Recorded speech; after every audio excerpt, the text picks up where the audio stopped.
Bismillahirrahmanirrahim. Assalamualaikum warahmatullahi wabarakatuh. Waalaikumsalam warahmatullahi wabarakatuh. Bagaimana teman-teman kabarnya? Sehat? Baik? Nah, teman-teman, di sini saya tidak sendiri ya. Di sini saya ditemani oleh narasumber kita pada hari ini, yaitu Teteh Iim. Bagaimana Teteh kabarnya, sehat? Alhamdulillah sehat. Nah, ada beberapa hal ya Teh yang ingin saya tanyakan. Saya sudah sempat melihat beberapa konten Teteh yang ada di channel Al Asran. Di situ banyak membahas tentang hubungan suami istri. Nah, ya, mungkin saya penasaran dan teman-teman yang di rumah pun penasaran gitu, khususnya yang masih single ya, yang masih jomblo gitu. Setelah kita melakukan malam pertama, apakah ada perubahan Teh yang muncul gitu? Khususnya untuk fisik kita sendiri gitu. Perubahan ya, karena sudah melakukan malam pertama. Iya. Tentu saja ada ya perubahan, karena itu kan merupakan respon tubuh kita ya, dari hal yang baru saja pertama kali loh ini kita lakukan. Jadi ya tentu ada perubahan pada tubuh kita lah, seperti itu. Tuh, ternyata teman-teman ada perubahannya. Kalau untuk wanita sendiri itu Teh apa sih perubahannya? Kalau untuk wanita sendiri sebenarnya nggak terlalu banyak perubahan juga ya. Ya mungkin ya pasti itu di pertama itu ya pasti di daerah misfinya gitu ya. Karena kan yang namanya berhubungan intim ya pasti kan menjoroknya ke sana lah istilahnya. Jadi nanti elastisitas misfi kita itu akan terasa perasaan gitu akan terasa membengkak gitu. Jadi maksudnya membengkak di situ karena ada penebalan lah seperti itu. Tapi nggak perlu khawatir juga gitu ya akan penebalan ini, karena nanti juga akan berangsur pulih kok dengan sendirinya. Kemudian juga mungkin di klitorisnya, tahu nggak klitoris? Kurang tahu tuh Teh. Apa tuh klitoris? Klitoris. Klitoris. Tapi udah saya bahas nih di pembahasan saya sebelumnya ya. Jadi saya gak pengen nerangin nih di sini. Ini yang belum menikah ini belum tahu nih klitoris, padahal dia udah setiap hari ya pasti memegang hal itu. Jadi nanti klitorisnya akan ada perubahan. Jadi klitorisnya juga sama akan merasa akan lebih menebal, dan jika kita sudah melakukan hubungan intim pertama nanti maka posisi rahim kita itu akan sedikit agak naik gitu ke atas, agak sedikit naik gitu ke atas. Nah, bahkan klitoris itu adalah tanda kalau misalkan nanti Teh Fami nikah nih gitu ya, pada malam pertama misalkan ketika melakukan berhubungan lagi puncak-puncaknya gitu ya, lagi puncak-puncaknya, maka klitoris itu akan mengembang bisa sampai 3 kali dari bentuk awal semulanya. Itu adalah tanda kalau seorang perempuan yang memang lagi puncak-puncaknya gitu, puncak-puncaknya kenikmatan, dan maka akan kembali lagi seperti bentuk semula ketika sang perempuan tersebut udah klimaks ataupun udah orgasme gitu. Jadi ya tentu perubahan pertama itu adalah di misfinya, dan kedua itu dari mungkin payudara. Nah, jadi ketika setelah kita melakukan hubungan dengan suami, maka suplai darah gitu ya, suplai darah ke payudara itu akan semakin meningkat, sehingga akan mengakibatkan payudara kita itu akan terasa lebih kencang gitu. Seperti itu ya? Ya, lebih kencang dan juga mungkin akan terasa lebih besar seperti itu. Bahkan kalau misalkan lagi berhubungan dengan sang suami, maka maaf ya, puting buah dada kita itu kalau misalkan lagi memuncak, maka puting itu akan lebih mengeras dan juga menonjol. Tetapi itu akan kembali seperti normal kembali kalau misalkan seorang perempuan itu nanti udah beres klimaks ataupun udah beres orgasme. Jadi itu mungkin perubahan cuman di wanita yaitu aja mungkin ya yang dirasakan itu dari misfi dan juga payudara. Selain itu juga mungkin akan ada perubahan mental ya, akan ada perubahan mental karena di tubuh kita itu kan terdapat hormon ya yang dinamakan dengan hormon serotonin. Jadi kalau hormon serotonin itu adalah hormon rasa bahagia kita di tubuh kita, itu yang dikatakan dengan hormon serotonin. Dan juga ada yang dinamakan dengan hormon oksitosin. Kalau hormon oksitosin itu adalah hormon cinta gitu. Jadi kalau misalkan kita udah berhubungan kan udah senang loh misalkan ya, istri dan suaminya udah pada senang, bahkan otomatis hormon tersebut itu akan keluar, sehingga nanti akan apa ya, perubahan yang terasa oleh tubuh kita akan terasa lebih rileks gitu ya. Aura kita tuh akan keluar, misalkan aura terpancar gitu ya. Ya, aura bahagianya gitu ya, aura kecantikan dari muka kita, karena kan yang namanya bahagia itu udah kebayang kan. Iya. Ya, jadi akan terpancar nih keluar, itu karena dari hormon itu tersebut. Jadi ya akan ada perubahan baik dari segi fisik ataupun segi mental, seperti itu sih. Nah, bagi teman-teman yang ingin muncul inner beauty-nya itu, maka cepat-cepatlah menikah ya. Oke. Sebetulnya ini yang berbicara juga belum menikah. Kemudian teh, saya pernah dengar gitu ya, apakah benar kalau wanita itu pada saat malam pertama ya bisa dikatakan perawan itu kalau mengeluarkan darah gitu teh? Bapak betul itu? Aku kira yang diobrolkan orang-orang banyak gitu, aku kira waktu zaman saya dulu gitu. Memang dulu juga saya tuh sering dengar gitu, kalau misalkan enggak berdarah itu berarti bukan perawan. Nah, iya, itu sering dengar banget. Nah, ini harus diluruskan nih. Ini benar-benar harus diluruskan karena itu adalah mitos ya. Itu harus diluruskan karena mitos. Karena kalau misalkan kebanyakan orang berasumsi kalau misalkan enggak berdarah maka itu bukan perawan. Misalkan nanti ada yang nikah ketika misalkan melakukan yang pertama enggak berdarah, sehingga sang suaminya tuh berasumsi, aduh ini istri saya ini sebetulnya perawan atau tidak gitu ya. Tanda tanya besar ya. Iya, itu kan bahaya sekali gitu. Ini perlu diketahui ya bagi di luar sana yang belum menikah, apalagi untuk bagi para pemuda. Jadi itu sebetulnya mitos. Jadi kenapa kok saya pernah dengar ada yang berdarah. Nah, kalau ada yang berdarah justru itu karena laki-lakinya gak paham. Oh iya. Bagaimana cara berhubungan yang baik dan juga benar, seperti itu. Karena harusnya itu nggak berdarah. Terus kalau kita menemukan kenapa ada yang berdarah, karena begini ya, di kita gitu ya, di perempuan itu ada selaput darah. Ada selaput darah yang tipis yang tersimpan di depan rongga vagina kita. Sel darah yang tipis itu. Yang mana sel darah yang tipis itu bentuknya itu beda-beda gitu. Ada yang berongga gitu ya. Antara wanita itu berbeda. Dan sebetulnya sih ini tidak ada tidak ada kemanfaatan sebetulnya ya. Itu karena perubahan dari janin sih sebenarnya.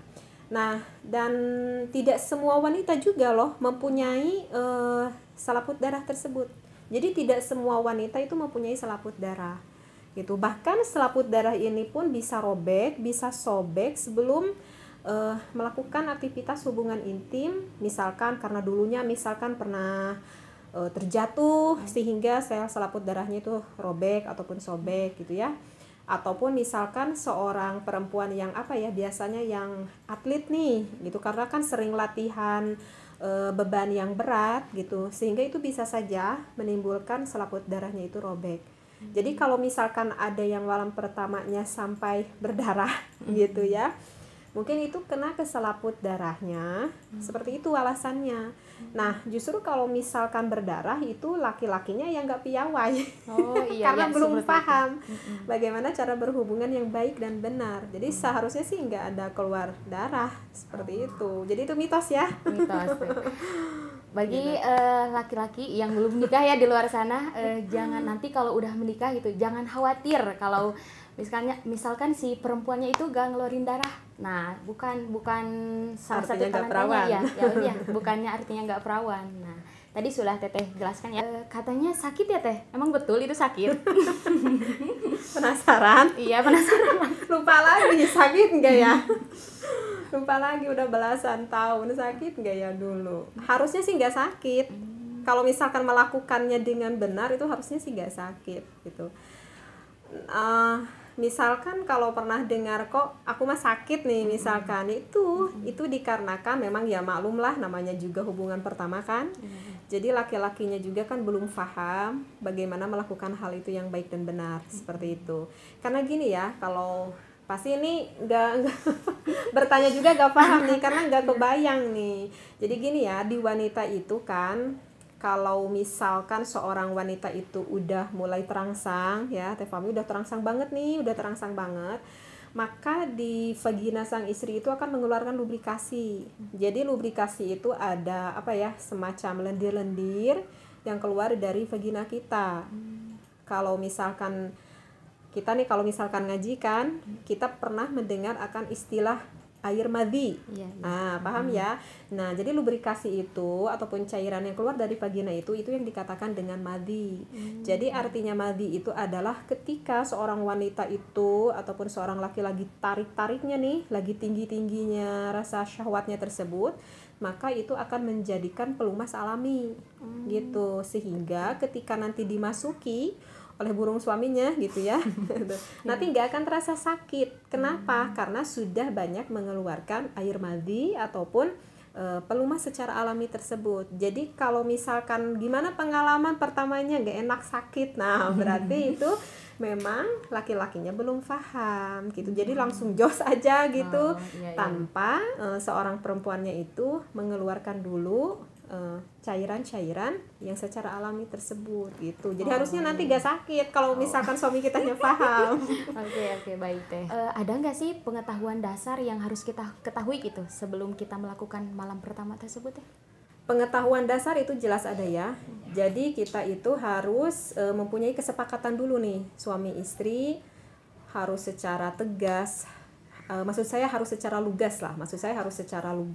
Jadi harus ada connect gitu antara suami dan juga istri, yang mungkin kesepakatan itu terjalin kan dengan komunikasi yang baik ya, antara suami dan istri.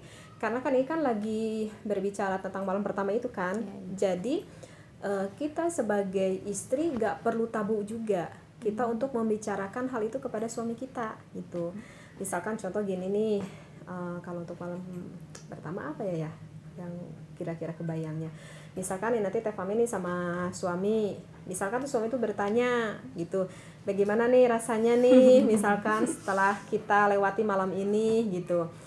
Nah biasanya yang dirasakan oleh wanita walaupun suaminya bertanya seperti itu, mungkin saja nanti hati kita tuh pengennya tuh blak-blak gimana gitu ya, tapi kok bibir kita serasa tertutup. Kenapa serasa tertutup? Kebanyakan wanita itu malu untuk membicarakan hal itu gitu. Apalagi kan bagi pengantin pertama, karena saya juga dulu ngerasain seperti itu gitu. Di otak itu serasa aneh ngebicarain hal itu karena sebelumnya pernah membicarakan hal itu gitu, apalagi ini yang ditanya langsung oleh suami kita gitu kan ya. Sehingga memang agak sulit juga sih untuk komunikasi pertama, tapi itu bisa dikatakan wajar lah. Beda kan kalau sama sekarang saya Teteh udah belasan tahun rumah tangga, sehingga ya udah belak-belakan aja dengan suami gitu. Apa yang diinginkan, apa yang nggak diinginkan ya kita komunikasikan, udah nggak ada kecanggungan gitu. Tapi kalau untuk yang pengantin baru ya mungkin gitu ya. Tapi ini sebaiknya sih ya di luar sana yang namanya udah berumah tangga gitu ya, apapun itu ya harus dikomunikasikan gitu. Jadi kalau misalkan nanti kita ditanya nih sama suami gimana, kalau aku kira misalkan aku kira nggak begini, kok gini nggak terlalu nikmat misalkan, ya kita bicarakan aja gitu. Kalau nggak terlalu nikmat nanti dikomunikasikan dengan suami, oh gitu ya, kalau gitu kenapa ya gak terlalu nikmat, kalau gitu gimana ya agar bisa mencapai kenikmatan itu. Kan nanti otomatis kan dengan komunikasi itu nanti akan lebih mudah terjalin sih sebenarnya. Dan juga apalagi ya, kalau menurut saya sih sekarang itu penting kita harus tahu dulu kesehatan kita masing-masing. Tapi gak tahu ya bagi di luar sana hal itu dipentingkan atau tidak. Karena memang untuk zaman sekarang tidak bisa disamakan seperti zaman nenek saya waktu masih muda ya, yang udah 60 tahun zaman Belanda gitu. Karena saya melihatnya sekarang gini loh, saya karena pernah mendengar ada beberapa kasus gitu ya, maaf ini sebelumnya ya. Jadi kalau menurut saya itu kesehatan penting itu karena takutnya pasangan kita itu punya penyakit menular. Kalau misalkan punya penyakit menular, nanti misalkan menular nih ke kita. Misalkan nih contoh, maaf sekali ya yang di luar sana, misalkan laki-lakinya itu punya penyakit HIV ya, naudzubillahi min dzalik gitu ya, atau punya penyakit AIDS, dan penyakit itu kan bisa menularkan. Nah, karena saya bukan sekali dua kali, banyak sekali saya kasus mendengar sang istrinya berobat, kata dokter diagnosa punya penyakit HIV dan juga AIDS, dan perempuan itu kaget juga shock karena saya belum pernah melakukan hal-hal di luar sana yang tidak diharamkan, kok saya punya penyakit seperti ini. Ternyata itu adalah penyakit menular dari suaminya, sehingga mengakibatkan pada anaknya juga menular penyakit itu. Jadi sih kalau menurut saya sebelum menikah pentingnya kita harus tahu dulu apakah pasangan kita itu punya penyakit menular atau tidak. Tapi saya ini hanya pendapat saya ya, bagi di luar sana itu apakah dipentingkan atau tidak itu kembali lagi kepada Anda. Dan apalagi ya, kalau bagi yang udah pengantin lama sih, ini yang sering dilupakan itu adalah penutupan setelah melakukan berhubungan intim. Karena kalau biasanya nih kebanyakan gitu, kalau sudah berhubungan intim, nah biar jelas nih karena ini perawan ya, jadi pasti belum kebayang nih. Saya contohkan nih kayak gini ya Teh Fami, misalkan gini nih, sebelum berhubungan intim kan suaminya tuh ngerayu-rayu dulu gitu kan, cumbu-cumbu dulu, memuji dulu gitu. Nah udah beres aja, lekas tuh suaminya sama istrinya itu ke kamar mandi untuk membersihkan gitu ya. Udah itu suaminya tidur ke arah kanan, istrinya tidur ke arah kiri. Padahal sebelumnya itu udah ya udah rayu-rayunya, cumbu-cumbu gimana gitu suaminya pada istrinya, dan begitu juga sebaliknya istrinya sama suaminya. Tapi kalau udah beres kayak nggak kenal sama sekali. Coba di luar sana ada gak pengalaman seperti ini? Biasanya sih yang dialami oleh yang udah rumah tangga udah belasan tahun. Kalau yang baru nikah sih enggak deh, karena kan kalau baru nikah itu kan masih baru-baru gitu ya. gitu. Jadi bisa saja nggak tidur semalaman gitu ya. Nggak akan seperti itu. Ini biasanya yang dialami oleh yang rumah tangganya udah belasan tahun. Nah sebetulnya sih ada tips gitu dari saya, kalau udah melakukan berhubungan itu karena masih ada rasa-rasa sisa syahwat, sehingga kalau beberapa menit lah, jadi jangan dulu ke kamar mandi gitu, misalkan disiapkan dulu tisu gitu ya, ataupun lap kecil lah dikhususkan gitu ya untuk menahan bekas kotoran yang udah keluar. Maka ada kesempatan nih lagi masih ada sisa-sisa syahwatnya, misalkan sang suaminya menyium keningnya gitu, kening istrinya, ataupun sang istri memeluk suaminya sambil saling memuji gitu ya, misalkan saling memuji apa yang sudah dilakukan pada saat itu gitu, misalkan gimana yang gitu kan, karena istrinya aduh nikmat banget nih misalkan. Nah obrolan-obrolan itu dengan pelukan-pelukan itu akan semakin mendekatkan keharmonisan antara suami dan juga istri. Jadi itu jangan dianggap hal yang sepele sih sebenarnya gitu, karena itu menurut saya sih kayaknya banyak gitu yang udah belasan tahun, kalau udah beres ya udah suaminya langsung tidur ke arah kanan, istrinya misalnya ke arah kiri gitu. Kalau suaminya puas langsung tidur, kalau istrinya belum puas ya susah tidur. Banyak dilupakan ya Teh ya. Gitu. Jadi itu sih kalau ya dari saya seperti itu mungkin. Mungkin kunci utamanya itu komunikasi ya Teh ya. Iya, komunikasi. Mungkin pengalaman Teteh itu apa ya yang dipikirkan gitu, terutama Teteh ya sama suami, apa yang dipikirkan pada saat kita melakukan malam pertama gitu Teh? Kalau ini mah nanyanya pribadi nih. Pribadi.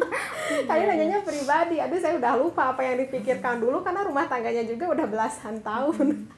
Karena rumahnya udah belasan tahun, saya nggak mau jawab yang pribadi. Jadi paling mungkin kebanyakan wanita yang dialami ini kebanyakan, tapi belum tentu pemikiran semua wanita dan laki-laki itu sama. Saya menjawab kebanyakan, mayoritasnya. Kalau yang dipikirkan laki-laki dan perempuan itu justru beda. Kalau misalkan kalau perempuan itu kebanyakan yang berpikir itu masalah di fisik. Gitu, di masalah di fisik, penerimaan fisiknya gitu. Tapi kalau yang dipikirkan laki-laki enggak memikirkan masalah fisiknya sama sekali. Kalau laki-laki itu justru yang kebanyakan yang dipikirkan langsung cenderung ke arah sana. Langsung cenderung ke seksualitasnya langsung. Jadi kan gak nyambung apa yang dipikirkan perempuan dan apa yang dipikirkan laki-laki. Jadi dari awal malam pertama pun udah gak nyambung antara laki-laki dan perempuan. Nah, oleh karena itu kita membutuhkan komunikasi yang baik seperti itu. Jadi tipsnya nih ya di luar sana bagi misalkan para pemuda yang mau nikah gitu, karena kebanyakan tuh cenderungnya wanita tuh ke fisik, penerimaan fisik. Jadi jarang tuh kalau wanita itu langsung berpikir ke sana, langsung berpikir ke seksualitas. Paling jauh juga berpikir gimana ya rasanya nanti maaf ya, misalkan ciuman pertama, paling sebatas itu aja, tapi belum kebayang sampai ke sana gitu. Jadi yang dipikirkan wanita itu, aduh, nanti di depan suami saya seksi nggak ya gitu. Nah itu jadi yang dipikirkan kan. Kalau misalkan malam pertama gak mungkin juga kan, nanti Teh Fahmi tuh pakai baju lengkap gini mau tidur, gak mungkin juga malam pertama gitu. Pasti kan akan nyuruh nih nanti suaminya yang misalkan ganti dong pakai pakaian malam gitu kan, nanti akan terlihat agak nerawang. Nah tips dari saya tuh bagi laki-laki, coba deh bilang ke istrinya gitu, yang kamu tuh seksi banget misalkan gitu, kamu tuh seksi banget pakai pakaian itu. Nah itu adalah merupakan komunikasi awal yang baik gitu. Nanti nilai istri plus senang. ya Nanti istrinya tuh kan senang karena itu yang disangkutkan adalah fisiknya itu, penerimaannya itu. Jadi kalau misalkan maaf kalau misalkan ada sedikit luka gitu ya, ada di badan istri, nah itu udah dipikirin banget. Aduh yang maaf ya, aku malu karena aku ada luka-luka gitu. Misalkan kalau misalkan badannya agak gemuk, oh masa aku seksi berlipat-lipat gini? Iya aku tahu, aku lihat dari mata aku kamu berlipat-lipat misalkan. Tapi tetap di mata aku kamu tuh paling seksi misalkan. Nah itu adalah awal mula komunikasi yang baik seperti itu. Nanti menjorong deh ke sana gitu. Kan rata-rata ya perempuan itu banyak insecure kata gitu. Nah iya, bahkan sampai ratus kebayang gitu nanti malam pertama, aduh pengennya diwangi-wangiin dulu misalkan vaginanya gitu, karena keratusannya itu gitu. Jadi jangan sampai gitu ada berasumsi.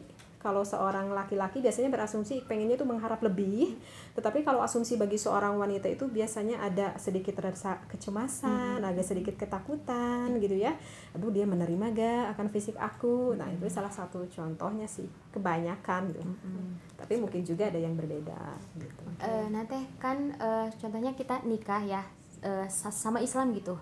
Nah itu ada adab-adaban sih nggak dalam Islam gitu menjelang malam pertama itu? Oh ada dong, ada adab-adabannya ya. Ini kita bisa lihat misalkan di kitab Qurratul Uyun ya, ataupun di kitab-kitab yang lainnya juga banyak ya membahas tentang adab-adaban nikah. Jadi ada hadis riwayat yang disampaikan oleh Abu Dawud. Jika dalam hadisnya itu mengatakan jika ada seorang laki-laki yang menikahi wanita ataupun yang membeli budak, tapi zaman sekarang udah gak ada budak ya, maka di dalam hadis itu dikatakan suaminya itu tangannya itu memegang ke ini apa itu ubun-ubun ya, memegang ke ubun-ubun istrinya itu, kalau udah jadi istrinya kan malam pertama itu udah jadi sah, maka memegang suaminya itu ke ubun-ubun istrinya sambil mengucapkan doa dikhususkan untuk istrinya tersebut begitu. Dan kebetulan doanya saya nggak ketalar ya, karena kan yang membaca doa kan dulu kan suami gitu, jadi saya nggak pernah ngehafalin, nggak pernah nalar. Tapi kalau misalkan bagi pemuda yang pengen tahu doanya, ada ya di sini ya doanya gitu. Saya nggak ketalar nih doanya.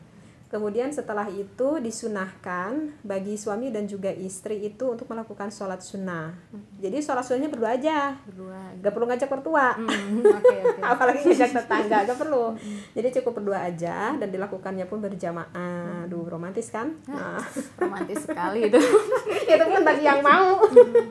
Bagi yang mau itu harus sholat sunnah dulu dan suaminya yang jadikan imam, istrinya itu jadi makmum. Sholat sunnah 2 rakaat dan setelah itu sang suaminya berdoa ya, ada doanya khusus untuk sesudah melakukan sholat sunnah tersebut, dan doanya pun sama, saya juga gak ketalar.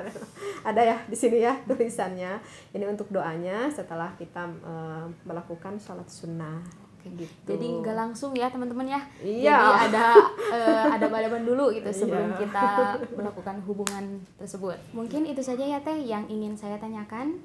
Bagi teman-teman di luar sana yang ingin belajar ngaji dan ingin memfasihatkan bacaan ngajinya, mungkin teman-teman bisa lihat di channel Ngaji Bersama Teteh ya. Dan itu Teteh sendiri yang mengajarkannya. Baik teman-teman, sekian. Assalamualaikum warahmatullahi wabarakatuh.